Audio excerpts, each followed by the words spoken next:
শুভ দুপুর বন্ধুরা, সবাই কেমন আছো? আশা করি ভালো আছো, সুস্থ আছো। আমিও ভালো আছি। শুভ দুপুর কেন বললাম? 12টা 12:30 বাজে এখন থেকে ভিডিওটা শুরু করছি। আজ তো সানডে, আজকে কোথাও যাব না, তোমাদের দাদার ছুটি। তো আজকে কোথাও যাব না, ভেবেছিলাম একবার গঙ্গা জল আনতে যাব, তো দেখলাম না, তোমাদের দাদার দোকানের পাশেই গঙ্গা জল পাওয়া যায়।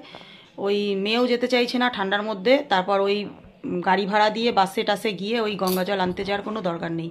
হ্যাঁ, যদি মায়াপুর টায়াপুর কোথাও যাওয়ার প্ল্যান করতাম তাহলে হতো, কিন্তু না, যাব না। তো যাই হোক, তো স্নান করে আসলাম, তোমাদের দাদা গেল স্নান করতে, স্নান করে এসে ভাত বসালাম। আর এই দেখো মেয়ে পুজো করে নিয়েছে। এই যে মেয়ে পুজো করেছে আজকে ফুল ছাড়া, কারণ গতকালকে তোমাদের দাদা ফুল আনতে ভুলে গেছে, আমিও বলতে ভুলে গেছি, ও আনতে ভুলে গেছে। তো যাই হোক, তো রান্না বলতে মূলো বেগুন টেগুন রয়েছে, ওগুলো শুকিয়ে যাচ্ছে। সেই তোমাদের দাদা 2-3 দিন আগে অনেকটা সবজি এনেছিল, তো মূলো দিয়ে শিম দিয়ে ডাল করব। ডালটা সেদ্ধ হয়ে গেছে, সেদ্ধ বসিয়ে দিয়ে স্নান করতে গিয়েছিলাম। আর করব হচ্ছে বেগুন ভাজা, আর ভাতটা বসিয়ে দিয়েছি। আর বিকালে, সকাল থেকে আজকে ভ্লগ নিইনি, কারণ বিকালে একটু হস্তশিল্প মেলায় যাব। কালকে হস্তশিল্প মেলা শেষ, মানে 16ই ডিসেম্বর পর্যন্ত। আজকে 15 তারিখ না, না 16, ভুলে গিয়েছি আজকে কত তারিখ। তো যাই হোক, তো একদিনও যাওয়া হয়নি। তো বাবা, জিনিসের যা দাম, ওখান থেকে তো আমরা কিচ্ছু কিনতে পারবো না, মানে 500 টাকার নিচে নাকি কোনো জিনিস নেই। তো যাই হোক, যাব, একটু তোমাদের সাথে শেয়ার করব, ঘুরবো, মেয়েও যেতে চাইছে, হয়তো কিছু খাওয়া দাবো, চলে আসবো। তো যাই করি তোমাদের সাথে শেয়ার করব। তবে বিকালে হস্তশিল্প মেলায় যাচ্ছি সন্ধ্যেবেলা, এটা কনফার্ম। তো চলো ঝটপট রান্নাটা করে নিই। তোমাদের দাদা গেল স্নান করতে, এখানেই 1 মিনিট 45 সেকেন্ড বকবক করে নিলাম। তো চলো পরে আসছি। চলে এসেছি রান্নাঘরে। এই যে ডালটা সেদ্ধ করে নিয়েছিলাম, ফ্লাশ দিইনি, ফ্লাশ না দিলে কিচ্ছু পরিষ্কার দেখা যায় না। এই যে ডালটা সেদ্ধ করে রেখে স্নান করতে গিয়েছিলাম। এই যে শিম আর মূলো দিয়েছি, সবজিগুলো বেশ ফুরিয়ে গেল, নাহলে না সবজিগুলো নষ্ট হয়ে যেত। এই যে বেগুন ভাজা কেটেছি, বেগুন ভাজাটা মাখা হয়নি। এই যে ভাত বসালাম। আর এই যে তোমাদের দাদাকে বললাম একটু চা করো, স্নান করে এসেছি তো সব ঠান্ডায় দেখো কাঁপছে, আর আমি একটু বেশি করে আদা দিয়ে চা করো। গ্যাস জ্বালাওনি? জ্বালিয়ে দিয়েছি। তো চলো ঝটপট রান্নাটা করে নিই, চাটা খাবো তার মাঝে একবার। ভাত ফুটে গেছে, ওই যে চা করেছে তোমাদের দাদা, ওখানে দাঁড়িয়ে দাঁড়িয়ে ওরকম করেই খাচ্ছে। আমি বললাম ঘরে নিয়ে যাও, বলে না, আমি 2টো বিস্কুট দিয়ে খাবো, তোমাদের দাদা মুড়ি দিয়ে খাচ্ছে। ভাত ফুটে গেছে, আর ডালটাও হলুদ টলুদ দিয়ে নিয়েছি। এই যে কড়াই বসিয়ে দিয়েছি, ডালটা সম্বাদ দেবো। তো দেখো রান্না হয়ে গেছে। এই যে মূলো দিয়ে শিম দিয়ে ডাল, এই যে বেগুন ভাজা, আর হাঁড়িতে আছে ভাত। তো খেয়ে নেবো এখন, রান্না হয়ে গেছে। আর এই যে গরম গরম সব ভাত বেড়ে নিয়েছি। এটা আমার, এটা আমার, এটা মেয়ের, ওটা তোমাদের দাদার। তো এই যে ডাল আর এই যে ভাজা। তো ফোনেও আমার চার্জ নেই, তো খেতে বসে ফোনটা চার্জে দিয়ে দিই, ততক্ষণে চার্জ হয়ে যাবে। গুড ইভিনিং বন্ধুরা, অনেকক্ষণ পরে এসছি। ঘুমিয়ে পড়েছিলাম সবাই, মেয়ে একটু ঘুমায়নি, কারণ ওর কাশি হচ্ছিল, ও ঘুমাতে পারেনি। তো উঠে চাটা খেয়ে এই যে রেডি হয়ে এখন বেরোলাম, যাচ্ছি হস্তশিল্প মেলায়। তো হাঁটা পথেই যাব, দেখো নোংরা আছে। তো চলো দেখি কতটা কি শেয়ার করতে পারি তোমাদের। চাটা খাওয়া কিছুই শেয়ার করিনি, ফোনে চার্জ ছিল না। ফোনে বেশি করে চার্জ দিচ্ছি না তো, মানে 100% হতে না হতেই খুলে ফেলছি, ওর জন্য চার্জটা ফুল হচ্ছে না। আর একটু ভিডিও করা হয় ধরো, আবার ফোন ঘাটাঘাটি হয়, দিয়ে চার্জ ফুরিয়ে যাচ্ছে। তো যাই হোক চলো।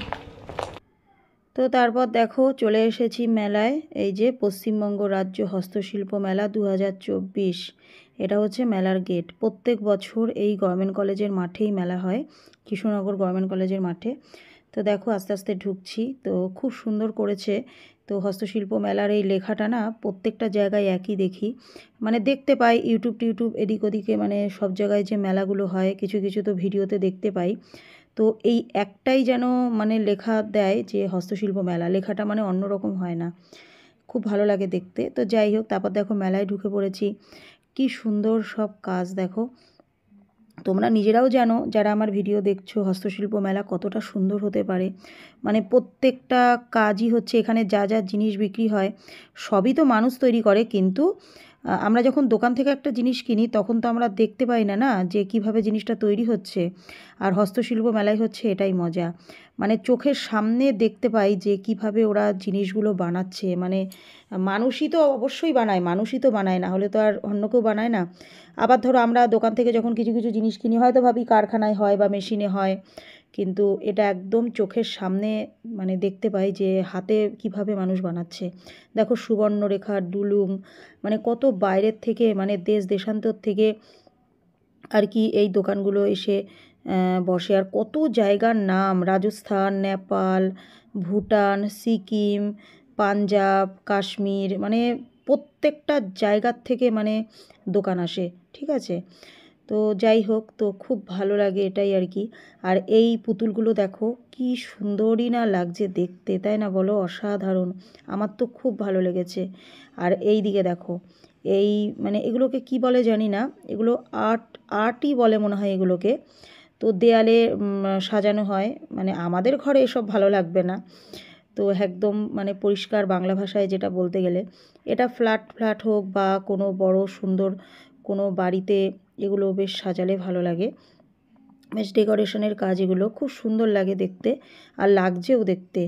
তো অসাধারণ। তো জিনিসের কি দাম গো, শুধু দেখতেই এসেছি। আমি তো ভিডিও শুরুতেই বলেছি আমি যার জন্য 15 দিন ধরে মেলা বসেছে, মানে আগামীকাল উঠে যাবে সোমবার 16 তারিখ পর্যন্ত, আমি একদিনও আসিনি। তার কারণ হচ্ছে ওই কিছু কিনতে পারি না এই কারণেই। আর বারোদোলের মেলা কি হয় বলো তো, সব রকম মিলিয়ে গুছিয়ে মেলা হয়, মানে সব রকম, মানে সবার জন্যই, মানে আমরা কিছু কিনতে পারি, দেখতে পারি, এই আর কি। আর হস্তশিল্প মেলা আমাদের মতন মধ্যবিত্ত মানুষের শুধু দেখতেই হবে গো, কেনা যাবে না। 300-500 ছাড়া কোনো জিনিস নেই, মানে শুরুই 500 550 এরকম আর কি। আর এই ক্লাচের গ্লাসগুলো দেখো এত সুন্দর লাগছিল, এগুলোও কিন্তু হাতে ডিজাইন করা। দেখো ওরা মানে এনারা কিন্তু বসে বসে ডিজাইন করছেন, মানে শাড়িতে শাড়িতে ডিজাইন করছেন, হাতের কাজ হচ্ছে শাড়ির মধ্যে। আর এদিকে দেখো গেঞ্জিগুলো ঝুলানো রয়েছে, গেঞ্জিগুলোও কিন্তু হাতের কাজ, কি সুন্দর দেখতে লাগছে, বাচ্চাদের গেঞ্জি এগুলো। তো মানে আর এগুলো দেখো, এগুলো হচ্ছে কাঠের ওপরে কারুকার্য করা, গাছের গুঁড়ি দিয়ে এগুলো তৈরি হয়েছে, অসাধারণ দেখতে, তাই না? তো আজকে দেখলাম মেলা ফাঁকা ফাঁকাই, জানি না কেন, রবিবার দিন মেলায় ভিড় হওয়ার মানে কথা, সেখানে আজকে দেখছি ফাঁকা ফাঁকায়। অবশ্য আমরা গিয়েছিও একটু আগে আগে, আমরা একটু সন্ধে সন্ধেই গিয়েছিলাম, এখন মিনিমাম 7টা 7:30 মতো বাজে, জানি না পরে ভিড় হয়েছে কি না। আর এটা হচ্ছে কি বলতো, গাছের মানে গাছ দিয়ে করা হয়েছে, গাছের গুঁড়ি দিয়ে, গাছের ডালপালা দিয়ে করেছে। এটা ভাবছিলাম এটা কি, তো এই দাদাটা এটাই বলছিল যে এটা হচ্ছে মানে টি টেবিলের ওপরে রাখতে হয়, মানে ধরো দুটো চায়ের কাপ রাখলো বা কিছু, ওই জিনিসটা আর কি। তো ভাবা যায়, মানে আমি তো বুঝতেই পারিনি, আমি তো অবাক হয়ে গেছি যখন এই দাদাটা বলছে যে জিনিসটা কী। তো এই আর কি। তো এমন এমন জিনিস হস্তশিল্প মেলায় দেখা যায় না, সত্যি মানে আচমকা, মানে চমকে যাওয়ার মতন, মানে বোঝাই যায় না যে এই জিনিসটার থেকে এই জিনিসটা হতে পারে, এত সুন্দর। তো এই ফুলগুলো দেখো খুব ভালো লাগছে। তো মেয়েকে এটাই বলছি যে এইগুলো কমন, তো কিছু কিছু ফুল এখানে আছে যেগুলো একদমই আনকমন।